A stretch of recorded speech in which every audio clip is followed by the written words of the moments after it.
Assalamualaikum warahmatullahi wabarakatuh. Kembali lagi bersama Bapak Suhendra Iskandar SSI MSC untuk mata kuliah konsep dasar IPA. Insya Allah untuk beberapa menit ke depan kita akan membahas bersama materi hari ini yang berjudul tumbuhan. Pertama-tama kita akan membahas tentang sifat-sifat umum tumbuhan. Tumbuhan atau dikenal juga dengan istilah plantae adalah salah satu dari kelima kingdom besar makhluk hidup.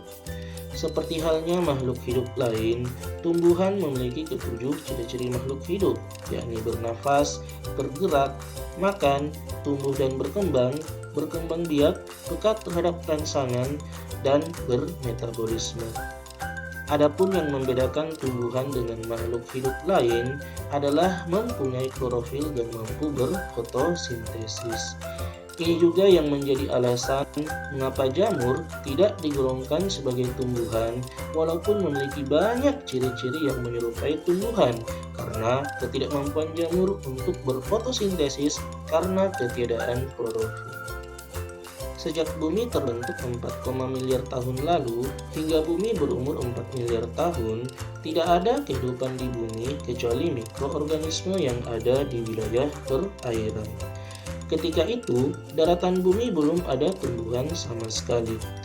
Tumbuhan pertama di daratan bumi diperkirakan baru muncul 500 juta tahun lalu. Cikal bakal tumbuhan darat itu berasal dari tumbuhan sejenis ganggang yang mengambang di sebuah kolam berair tenang.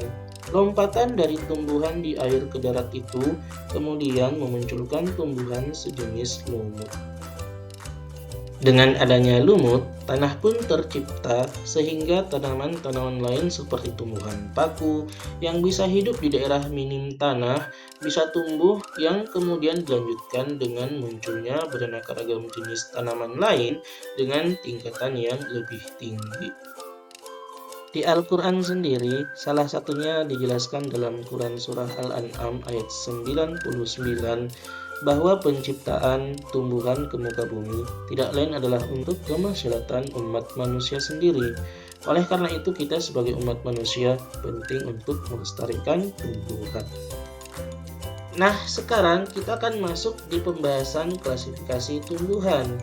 Secara garis besar, tumbuhan dibagi menjadi dua kelompok berdasarkan keberadaan organ pembuluhnya, yakni yang pertama adalah tumbuhan tidak berpembuluh, di mana tumbuhan jenis ini tidak memiliki pembuluh dalam mengantarkan zat hara ke seluruh bagian tubuhnya dan hanya memanfaatkan mekanisme difusi atau osmosis melalui bulu-bulunya yang disebut sebagai rizoid, serta akar, batang, dan daunnya belum bisa dibedakan dengan jelas seperti pada berbagai spesies lumut. Adapun kelompok yang kedua yakni tumbuhan berpembuluh, di mana tumbuhan jenis ini sudah memiliki pembuluh yang jelas yang disebut sebagai xilem dan phloem untuk mengantarkan zat hara ke seluruh bagian tubuh tumbuhan, serta dapat dibedakan dengan jelas mana bagian akar, batang, serta daunnya. Tumbuhan berpembuluh dibagi lagi menjadi dua kelompok, yakni berdasarkan ada tidaknya bijinya. Pertama adalah kelompok tumbuhan berpembuluh tidak berbiji, di mana kelompok ini walaupun memiliki pembuluh dan jelas bagian akar, batang, dan daunnya, tumbuhan ini tidak memiliki alat kelamin jantan dan betina yang jelas dan berkembang biak secara generatif melalui spora layaknya jamur dan tumbuhan tidak berpembuluh. Contoh spesies pada golongan ini adalah seluruh jenis tumbuhan paku. Adapun kelompok yang kedua adalah tumbuhan berbiji, di mana kelompok jenis ini memiliki alat kelamin jantan dan betina yang jelas. Tumbuhan berbiji dapat dibagi lagi menjadi dua kelompok berdasarkan sempurna atau tidaknya alat kelamin jantan dan betinanya dalam membentuk bunga. Kelompok pertama yakni tumbuhan berbiji terbuka atau disebut juga dengan gimnospermae, di mana pada kelompok ini membentuk bunga sejati yang alat kelamin jantan dan betinanya masih terpisah letaknya. Selain itu, memiliki ciri-ciri spesifik lain berupa bakal biji tidak terlindungi oleh daun buah, serta keseluruhan kelompok ini memiliki akar tunggang. Ada 4 kelas tumbuhan yang masuk ke dalam kelas ini, yakni pakis-pakisan, ginkgoginae, pinus-pinusan, serta melinjo-melinjoan. Penggolongan yang kedua yakni tumbuhan biji tertutup atau Angiospermae yang telah memiliki bunga sejati. Digolongkan lagi ke dalam 2 kelompok, yakni monokotil atau tumbuhan biji berkeping tunggal dengan ciri-ciri tambahan berupa akar serabut, tidak mengalami pembelahan saat berkecambah, daun bertekstur halus, tulang daun sejajar, serta batang tumbuh lurus tanpa percabangan.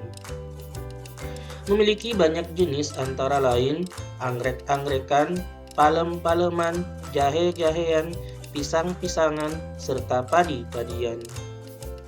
Penggolongan tumbuhan berbiji tertutup selanjutnya adalah dikotil atau tumbuhan biji berkeping dua dengan ciri-ciri tambahan berupa ketika berkecambah biji akan terbelah menjadi 2 daun lembaga yang terpisah serta memiliki akar tunggang. Sama halnya dengan tumbuhan monokotil sebelumnya, tumbuhan dikotil juga memiliki banyak jenis, antara lain ada kacang-kacangan, getah-getahan, terong-terongan, cemara-cemaraan, serta kapas-kapasan. Nah, sekarang waktunya quiz time. Di sini di bagian kiri Bapak punya beberapa list penggolongan tumbuhan. Kemudian di bagian kanan ada beberapa gambar tumbuhan. Nah, tugas kalian selanjutnya adalah menjodohkan antara nama-nama penggolongan tumbuhan di kiri dengan gambar di kanan yang sesuai. Bapak beri waktu selama 30 detik. Dimulai dari sekarang.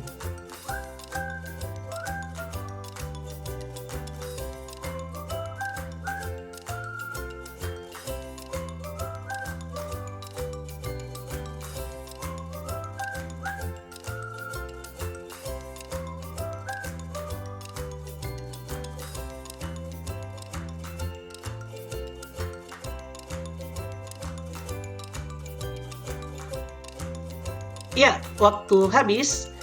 Sekarang kita akan mendengarkan dengan seksama penjelasannya. Jika kalian mengikuti apa yang Bapak sampaikan sedari awal, tentunya akan menjadi kuis yang mudah bagi kalian ya. Karena untuk tumbuhan tidak berpembuluh sendiri itu sangat mudah dikenali. Karena antara bagian akar, batang, dan daunnya itu belum dapat dibedakan. Jadi di antara gambar yang ada di kelima gambar ini, tentu saja hanya gambar keempat yang memenuhi. Adapun untuk tumbuhan berpembuluh tidak berbiji bisa dikenali dari tumbuhannya yang tidak memiliki biji. Jadi dari sini bisa terlihat bersama bahwa hanya 2 yang memenuhi. Kemudian untuk tumbuhan biji terbuka bisa dilihat bahwa tumbuhan jenis ini tidak memiliki bunga sempurna ya. Jadi pada gambar ditunjukkan oleh gambar pertama yang hanya berupa strobilus saja ya, yang bukan berupa bunga sejati. Kemudian untuk tumbuhan monokotil bisa dilihat ciri-cirinya yang paling jelas adalah berupa akar serabut serta tidak mengalami pembelahan saat berkecambah. Jadi itu jelas ya, nomor 5 yakni tumbuhan gandum salah satunya. Dan terakhir tumbuhan dikotil di mana memiliki bunga sempurna serta pada saat pembelahan kecambahnya akan terbentuk 2 bagian daunnya. Salah satunya bisa dilihat pada tanaman cabai merah yang terlihat pada gambar yang ketiga. Sehingga ketika kita melakukan pengelompokan dengan benar, maka akan terlihat seperti pada gambar berikut. Berbicara soal manfaat tumbuhan tentunya banyak sekali. Salah satunya adalah sebagai penyangga kehidupan, di mana kita ketahui bersama bahwa tumbuhan adalah penghasil oksigen terbesar di dunia. Manfaat lainnya yang tidak kalah penting adalah sebagai pangan, juga sebagai bumbu masakan. Tentunya kalian tidak akan pernah berpikir untuk dapat hidup nyaman tentu saja ya tanpa adanya beraneka ragam rasa di muka bumi ini. Tidak sampai di situ saja, di dunia medis sendiri tumbuhan kerap kali digunakan ekstraknya untuk membuat beraneka ragam jenis obat-obatan. Namun pernahkah kalian berpikir apa yang akan terjadi kira-kira jika seandainya seluruh tumbuhan di muka bumi ini punah? Tentu saja hal besar yang akan terjadi ya. Salah satunya yang paling cepat akan kita rasakan dampaknya adalah pasokan oksigen dunia berkurang drastis yang tentu saja akan menyebabkan kepunahan makhluk hidup di muka bumi. Juga tentu saja akan terjadi banjir dan longsor di mana-mana. Hal itu tentu sangat menyeramkan, bukan? Dan bencana kelaparan massal pun akan terjadi. Mengapa demikian? Karena tumbuhan adalah seperti kita ketahui bersama ada di rantai terbawah dari rantai-rantai makanan yang ada. Maka dengan hilangnya tumbuhan, tentu saja makhluk-makhluk hidup lainnya akan mengalami kekurangan pangan yang sangat drastis, yang tentu saja ini akan menyebabkan kematian massal untuk makhluk hidup lainnya. Nah, setelah mendengarkan penjelasan ini, tentunya kalian sudah tahu ya bahwa penting bagi kita untuk melestarikan tumbuhan. Berikut ini adalah tugas yang harus kalian kerjakan. Dikumpulkan minggu depan ya adik-adik sekalian. Iya, demikianlah materi pembelajaran kita hari ini. Jika Bapak ada salah kata mohon dimaafkan. See you next time. Bye-bye.